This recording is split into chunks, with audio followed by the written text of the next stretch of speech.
Djokovic, Sinner, Sabalenka choose Dubai for off-season training. Why tennis stars head their luxury, heat, and elite facilities. Dubai emerges as global tennis training hub for Djokovic, Sinner, and more. From year-end exhibition tournaments to winter training blocks gearing up for the tour's major events, Dubai is capturing the attention of tennis's biggest names today. A city often associated with luxury and futuristic skyscrapers, it has established itself over the past decade as a platform for physical and strategic preparation for both men's and women's elites. This investigation aims to unpack the reasons for this attraction. From the climate to training conditions, the individual motivations of the athletes to the economic dimension. The city in the United Arab Emirates is no longer just the host of events like the Dubai ATP 500 and WTA 1000, founded in 1993 and 2001, which draw top players each year. It has become a convergence point for off-season preparation. First, the climate plays an essential role. Dubai boasts more than 300 sunny days per year, with high temperatures even in winter, 23 to 27 degrees Celsius, providing useful climate repetition ahead of the Australian and American season launches that in a sport where managing physical load has become crucial. The ability to train outdoors year-round without relying on European indoor courts is a real advantage. These natural conditions are complemented by modern infrastructure, as well as high-end sports facilities and sophisticated recovery centers that rival those in European or American capitals. Examples include JSS Private School, Dubai Marine Beach Resort, Future Pro Tennis Academy, and NAS Sports Complex. Additionally, Dubai attracts, thanks to its airport, one of the world's most connected, 240 destinations served in over 90 countries. A major plus for European players heading to Oceania, Novak Djokovic embodies one of the prime models for using Dubai as a preparation base. The Serb considers the city a second home, praising its climate and facilities. Djokovic has competed in numerous Dubai tournament editions, winning the title 5 times in his career: 2009, 2010, 2011, 2013, and 2020. A recent anecdote: he used the weeks leading up to the Australian Open to extend training blocks in the desert heat before heading to Melbourne. To do so, the Serb trained at the luxurious Atlantis Royal, a 43-story complex offering views of the Arabian Sea and Palm Island, which also features several private tennis courts. The 38-year-old player was able to fine-tune his physical condition, recovery, and strokes, as witnessed by Arthur Cazorla, who trained with Djokovic. I thanked him at the end by telling him I wasn't expecting such an open mind from a legend of our sport. He told me he really enjoys sharing. So when a guy like that tells you things, it sinks right into you. He was trying to work on a technical aspect of 1 or 2 shots, whether in positioning or intent. He was aiming to stay on his baseline and take the ball even earlier than before.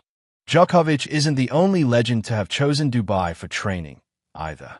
His former rival, Roger Federer, has also done training stints there. Indeed, the Swiss owns an apartment in Dubai, in the Le Rive Tower at Dubai Marina. He started frequenting Dubai in the early 2000s, then decided to set up a training base there later on.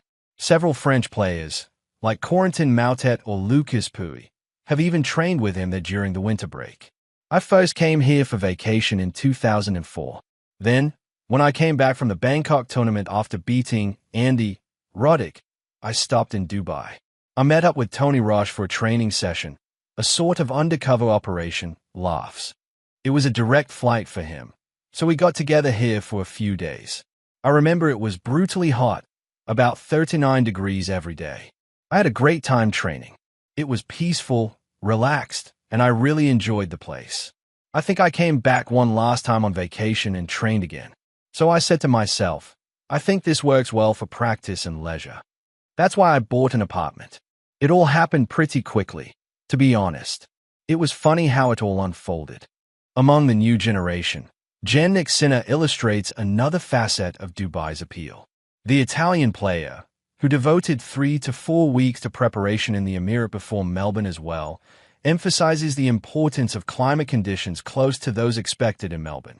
In an interview with the press on the sidelines of the Australian Open, Sinner explained how repeating hot conditions helps him anticipate the physical efforts required on Australian courts, which often challenge players' thermoregulation. It was a very long off-season, 3 to 4 weeks in Dubai. It was very hot and humid. The weather isn't the same, but very close to Melbourne's, he explains. Additionally, he shares with other top world aspirants what some analysts call shared training camps. Periods where multiple players gather to train, exchange sparring partners, and share fitness routines. This gives Sinner the opportunity to optimize his non-competitive weeks while staying in touch with performance standards. Aryna Sabalenka's situation is different since she resides full-time in Dubai. World number 1 and regular champion on fast surfaces, she naturally uses Dubai for preparation phases or exhibitions.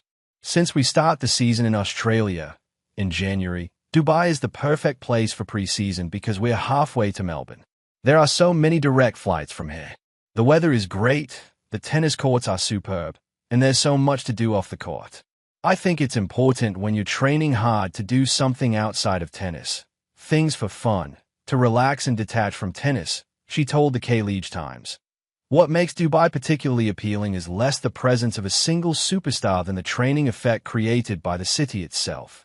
As many commentators explain, the Emirate has become a convergence point for the world elite, where numerous players from both the ATP and WTA circuits align for off-season preparation phases, benefiting from an environment many consider structuring for a long and high-performing career. Badosa, Tsitsipas, and Dimitrov have also set up in Dubai during the entire season. As for Rublev, Khachanov, and Rybakina, they reside there full-time. ONS Jabeur has even decided to open her academy, ONS Jabeur Academy, in 2025 on the HCT campus, Dubai Academic City. Moreover, beyond tennis itself, players benefit from Dubai's advantageous tax system. Finally, to answer the question why Dubai, it doesn't boil down to a single element. It's a combination of climate, infrastructure, individual strategies, sports economics, and even local policy that has allowed this city to become a major crossroads for preparing the world's tennis stars. The globalization of the ATP and WTA circuits, with increasingly demanding schedules, highlights a new reality. Choosing your training base is no longer a luxury, but a strategic necessity. As Dubai consolidates its position, one question arises for the future. Will we see a new major tournament emerge, or an evolution of an existing one in that region? With growing local investment and players increasing interest in the infrastructure, the answer could well reshape the geography of world tennis in the years to come.